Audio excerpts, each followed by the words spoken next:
لیکن تیرے محبوب پر کلمہ پڑھنے والے، تیرے علاقے کے پیشوام، تیرے علاقے کے خطیب، تیرے علاقے کے علماء کرام جب یہ بات کو بار بار دہراتے ہیں، بار بار بیان کرتے ہیں تاکہ اللہ تعالیٰ تمہیں عقل عطا فرمائے، اللہ تعالیٰ تمہیں عمل کرنے کی توفیق عطا فرمائے، اس لیے کرتے ہیں تاکہ آپ اور ہم سب مل کر عمل کرنے کے قابل بن جائیں۔ دعا کریں کہ اللہ تبارک و تعالی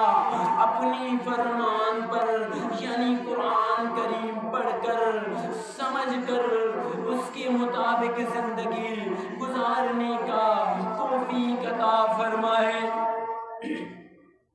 میرے پیارے دوستوں، یاد رکھنا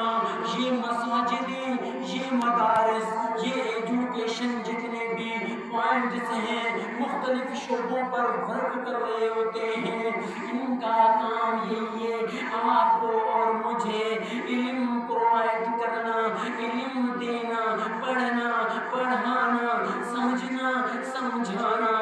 لیکن اگر آپ کو اور مجھے عقل نہیں ہے سمجھنے کے لیے، عیب نکالنے کے لیے کان استعمال کر رہے ہو، آنکھ عیب ڈھونڈنے کے لیے استعمال کر رہے ہو، زبان اگر کسی کی گلا کرنے کے لیے استعمال کر رہے ہو تو یاد رکھنا اپنی اعمال تباہ کر رہے ہو، کیونکہ نیکی کے جتنے بھی کام ہوتے ہیں